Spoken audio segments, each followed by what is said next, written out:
Yeah. It just worked out so phenomenally for them. Being able to take that tower at like what 7 minutes once that first gank came in, and then from there the game just completely snowballed out of control. Yeah, it really did. So that's it for us tonight for casting. This is Purge and Blitz, and we'll send it over to the analytics desk. Thanks, guys. A slightly less exciting game in game one. It was a very one-sided stomp right from the get-go. Dreamz, the closest kill they probably came to was that level 1 5-man, and well, we got shut down. They almost got mixed at the end. Game ended. It was really close. Yeah, they had him. It was like 60 HP, right? Yeah, it was really He close. ghost sceptered and then he got Magnus shockwaved. Ooh. Yeah, it was close. Well, Um, unfortunately, that game, not even Yeah. close. It was a straight out up pick. So LGD, they picked like anti-mage or Lashak. The two supports could go wherever the tri lane of Dreamz did, Yeah. and Dreamz had a really weak tri lane, like Gyro, Rubik, Silencer. On paper, it's like, okay, we have a lift into like a lot of nukes, but it doesn't really work out. Like Silencer, like everyone, when he first sort of got released into CM, everyone's like, whoa, this hero's gonna be so imba. But he's sort of a statue as support. He doesn't really do anything for the early game, and he really needs levels. And Dreamz had two very, very level dependent supports in an aggressive try that got 0 kills. Yeah. And Rubik was level 5 at 20 minutes. Yeah, I feel definitely as an offensive trial, it just doesn't work. If you're keeping that, if you're going trial versus trial in your safe lane, maybe it's a different story. But going up, anti-mage isn't all that bad in an offensive trialing, like, against offensive trialing. He really isn't. He's really tanky. Like, how you can't kill an anti-mage. No. Like, with that tri lane, you just can't kill him. He could have been like sack for some. He still would have got EXP. And one thing I do want to mention is how well Zhao8 played mid. If you saw him, every time the TA went up to harass or anything, he would pull the creeps away. His aura would let the creeps burn off the refraction charges, and then he would axe the TA, and then he would just right click the TA back. Okay.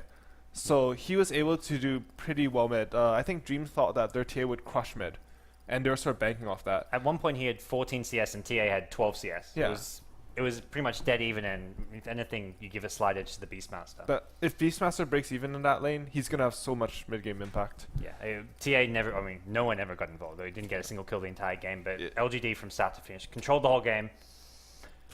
There's probably more to say about game one. You've only got through half your notes, but that's game two. I'm interested in seeing where we're at here now in the brackets, because we've got one more best of 3 coming up next with. I was about to say Dignitas winning that game, because I'm talking, you're like looking at this Dignitas jersey. With LGD winning game 2, we're gonna take a look at an updated bracket. I believe they go on to verse the winner of the first best of 3. Well, I know they do. They're going to be going up against First Departure, which is our next match in our almost updated brackets. I'm sure Kawa can do some wizardry and update it.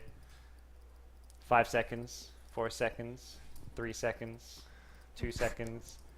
You're fired.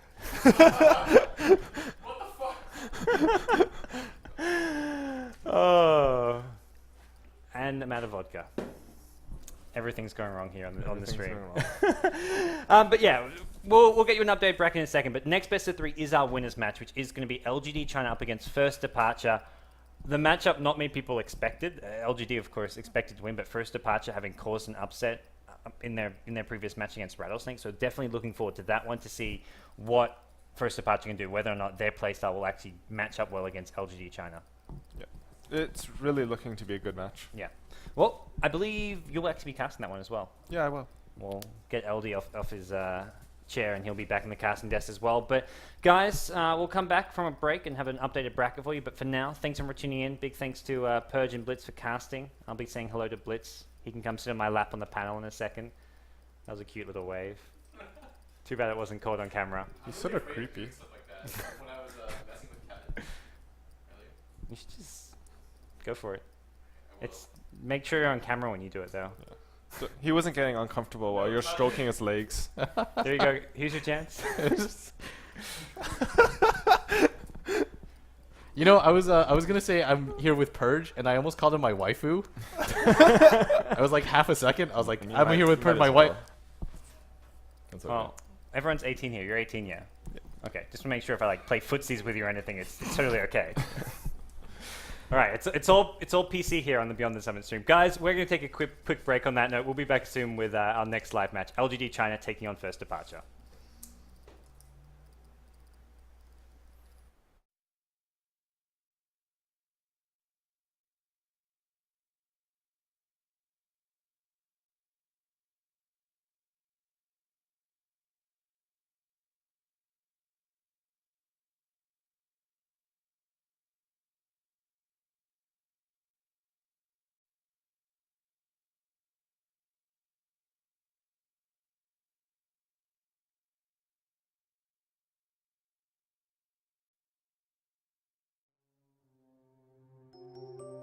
Windrunner at your service.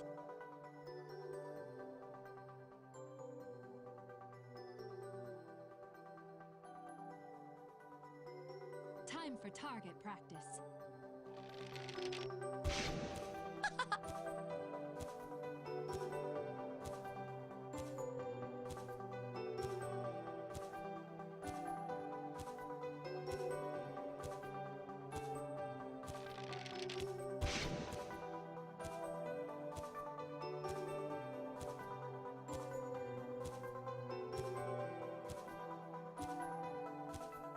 If at first you don't succeed, stand closer, shoot again.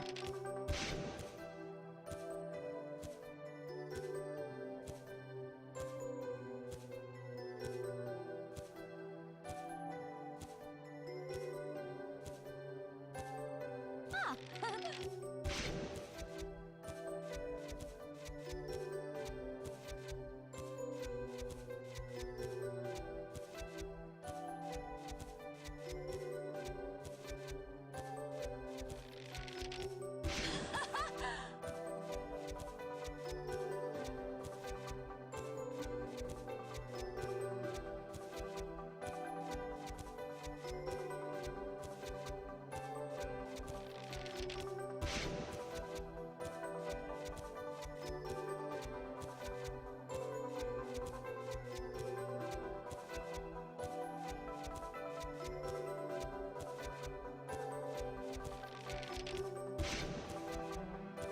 Right on target.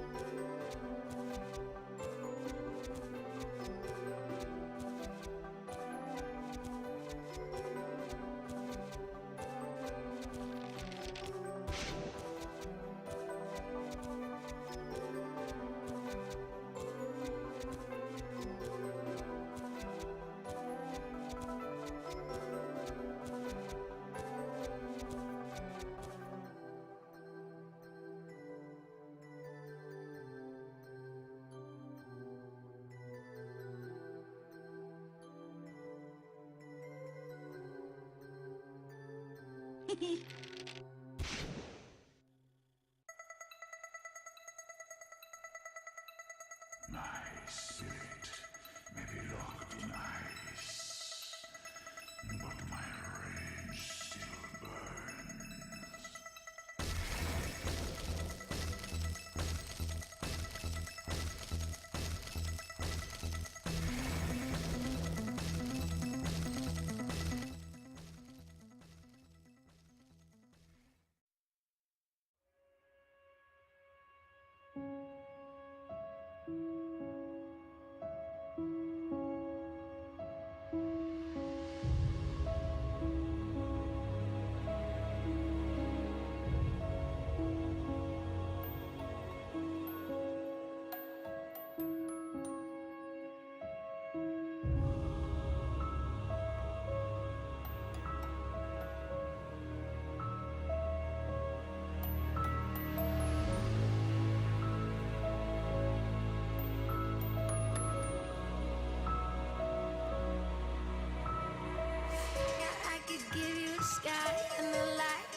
10-man battle plan.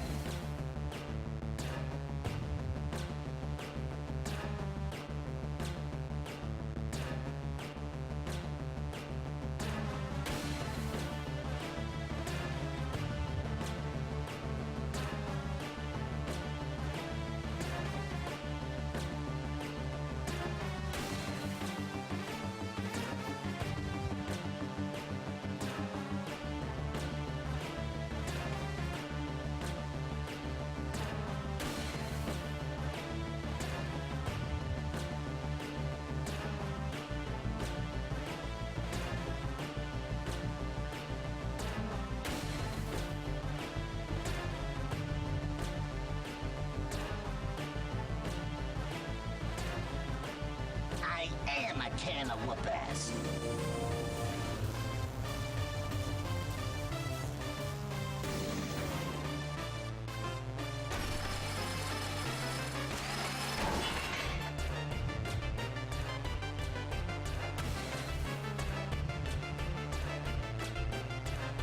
Shut your trap.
Incoming!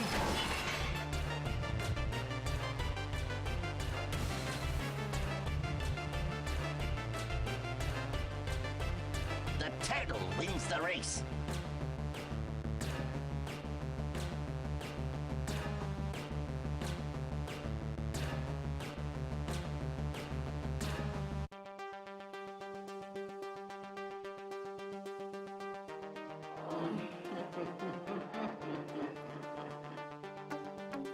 What I've seen goes far beyond today.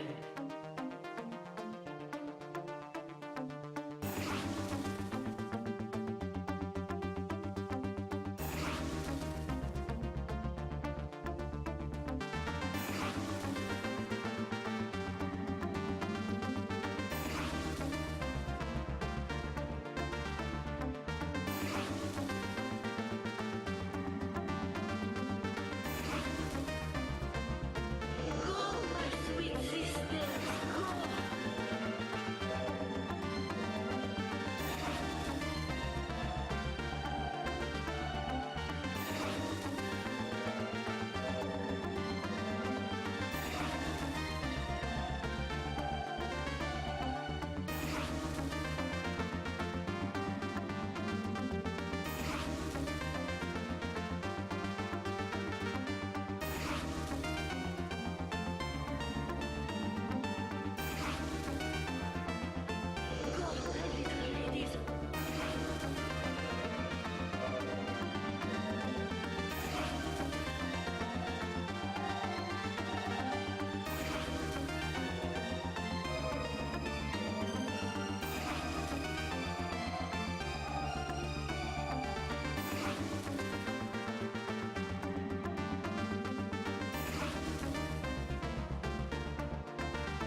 Welcome back, everybody, to the International 3 Eastern Qualifiers, where, being the generous guys we are at Beyond the Summit, we've given Kawa one last chance to prove his worth.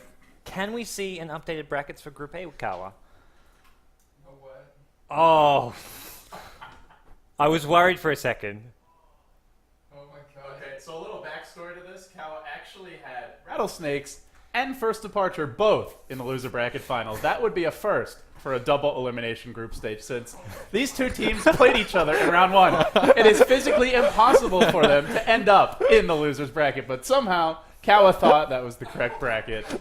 We quickly dispelled him of any such illusions. Well, now that the viewers know where we are here in the tournament, we're going to be having our winner bracket final next. LGD are going to be taking on First Departure. You just casted LGD. You slept through First Departure. No, I was actually you saw there. No, yeah, you I was were there. Okay. I was there. Sorry, nothing. No hate intended. Can Miracle do it again? Can he carry his team to victory? Although I say carry, he was playing the support role 2 of the 3 games, so it seems like they've had a change in roles. I think if it weren't for that exceptional Wisp play, that game very well could have been different. I think Rattlesnakes also, their itemization was a little off. I think LGD isn't a team that'll make those same mistakes. So if First Departure plays like they did the first set, I think this is going to be a roll. But if they can step it up, cleanly farm a little more, engage a little better, and not lose the early game so hard, then I think they definitely stand a chance. Because the individual skill definitely is there. They did play well enough to warrant the spot in this game. Yeah, well, I think that's really where First Departure actually excel, is the individual skill. We're going to quickly introduce First Departure. As you guys can tell, we're a little past schedule. We've had some very long games, a 60-minute game with Dreamz and LGD, as well as a 3-game series in our opening match between First Departure and Rattlesnake. So let's quickly introduce Team First Departure, who will be taking on LGD Gaming. Here we can see the 2 teams, the 2 rosters there, as we're going to have our player introduction for First Departure now. We have got Miracle. Now starting, well, he's position 1, but is he actually position 1, I guess, is the big question here. We saw him play that position 5. Well, it wasn't even really a position 5 Wisp. When he had that much farm, he had like a Blink, 4-staff, Mech, Arcane Boots or something at 35 minutes. I think at that point, he's not even really a position 5.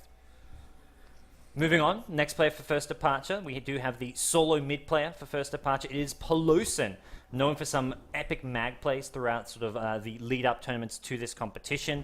He's had some solid performances all around, did help out a lot in their victory against Rattlesnake.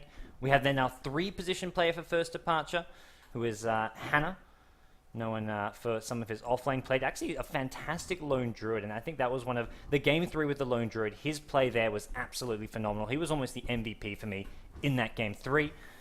Moving on to our 2 support players for First Departure, we've got Scripted, who is he always going to be playing that support? It seems not. He played the Chaos Knight, which is actually right there on one of his signature heroes in that Wisp CK game. So maybe we see him play a bit more of that carry role. And then finally, the one guy who has been playing that support role consistently, it is Lubby, the sort of the stalwart, consistent support player, always there, always so stable, always so reliable. And that concludes our First Departure team as far as the player cards go.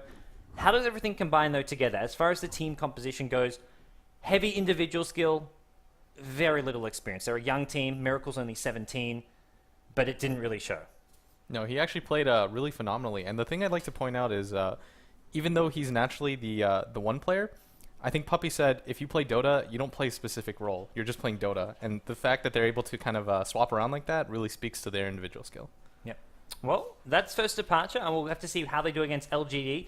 Let's introduce those guys, the guys who are on covers of several different magazines here.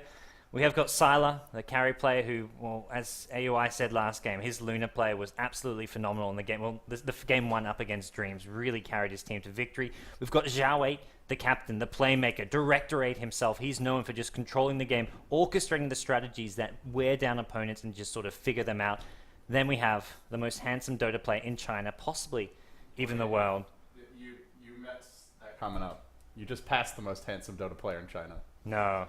Have you seen his girlfriend? Have you been watching the dating show? Have you seen Yao? Like, we need to blow this. Can we get like a zoom in? Do we have that feature? No.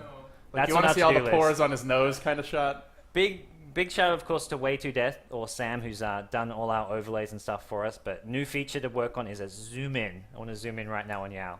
The creeper cam. Elaine from Twitch is out there right now swooning at this picture.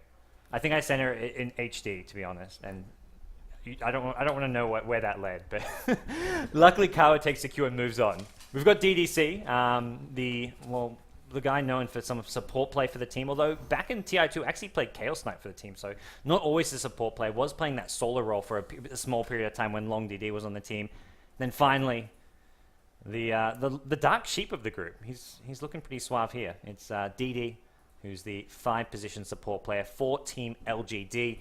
And LGD, this is one scary beast. This is one tough team to break down and figure out. They've got some big numbers there. I was making an argument to just have the hexagon be the entire screen, but LGD hasn't been playing at that level lately, but when they're on, they basically are 10s across the board. Maybe not 10s, but very close. Right below IG and DK in terms of, or at the same level as DK, and just in terms of their ability to just dominate games. So I'm all for the hexagon getting bigger if they can sort of pick up the pace. They'll need to. Yeah. Well, looks like teams are almost ready there. Any final predictions going into this match? I think First Departure will have a pretty good showing, but I think 2-0 for LGD. Okay. Guys on the casting panel? I got to agree with what you said earlier, Gods. It was very, very wise. From one David to another. LGD, actually, sorry, it's Blitz, but he's a David too. He just hasn't figured it out yet. But basically, if they come out and play their game and First Departure makes any kind of mistakes in items or strategic errors, I just don't see LGD letting them get away with that.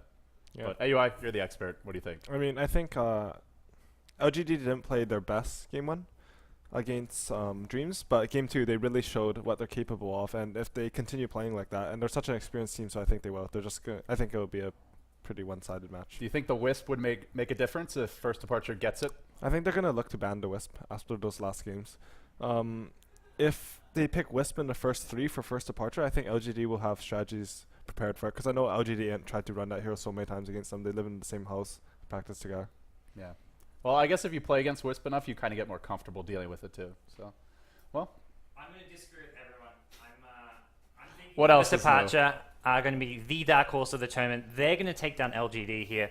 They are going to be the team to look out for, the team to make some big upsets here. And I think they take this series 2-1.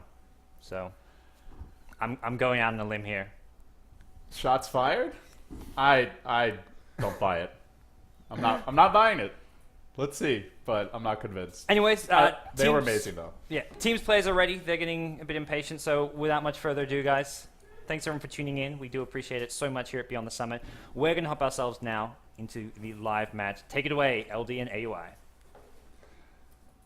Well, AUI, we're getting ready. LGD versus First Departure. Not Rattlesnakes. Rattlesnakes is not here, Kawa, but no, seriously, Kawa's been doing a fantastic job, and we'll look to kind of iron those things out in the future. But yeah, LGD, First Departure.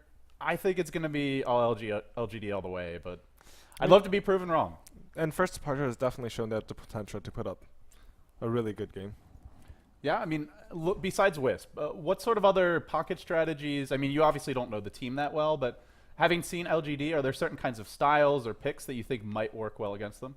I mean, what Dreamz did in game 1 went really well for them. If they can find a way to shut down Siler in the early game while winning like your long lane hero, like the Quat winning the long lane, basically set up the entire flow of the game. So I think if First Departure has a strat somewhat similar to that, where they can get farm on a dual core really well, then they're going to be in a good spot.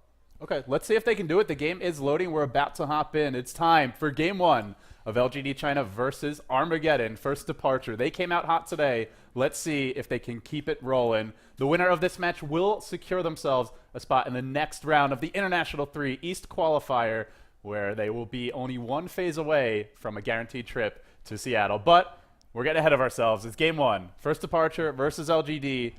Fight. And, well, no Wisp. Already off the board. So, let's see what else First Departure has up their sleeves, AUI. I mean, I just don't see them winning in a straight-up game. I could be totally wrong. They certainly proved me wrong earlier. I underestimated them, but I feel that was not Rattlesnake at their best. And I think for LGD, they're going to be at close to their best as this game gets underway. Yeah. I mean, it is not the best outlook for First Departure right now, but who knows? Like, well, that's why we do play the games for a reason. Like, they're forcing LGD to do something that's not really conventional to them. Like, LGD would never first ban a Wisp. So what does this open up then? Looking at the pool right now, we have a Bat Rider, a Magnus, a Life Stealer. I think they Chinese teams usually they ban Lifestealer. Right. So I think that's what they're gonna go through with. If they don't ban like I've been talking to some of the LGD players and basically Lifestealer's always banned. Apparently he's not. So I think they'll pick him first pick, and they should respond with 2 heroes that can do quite well against Lifestealer. Maybe like a Clockwork +1 or a Meg +1. Okay. The problem with going Meg really early right now, if you don't grab the Clockwork with him, Clockwork completely dumps on Meg mid. It's sort of silly, really. He gets. Can you talk about that more? Because Yeah, it seems like with Bottle Crow you'd be able to just farm. Well, the problem is that Clockwork just zones him out with cogs. If he ever just get hit by a cog, then he gets really low on mana. When you're zoning him out, you're gonna get way more CS in him. And 5 seconds. once you're level 3, you have 2 points in battery cell, you have 1 point in cog. If you ever hit him with a cog, if you get him in that 5-second cog, he just dies because he doesn't have mana for the skewer. Well, They do will pick there up be the a mag. Clockwork pick? LGD, it's an option for them if they want to go for it. First departure, go with the mag first pick. This is Polisom's just basically his hero mid. He plays Magnus, I think, like 80% of the time.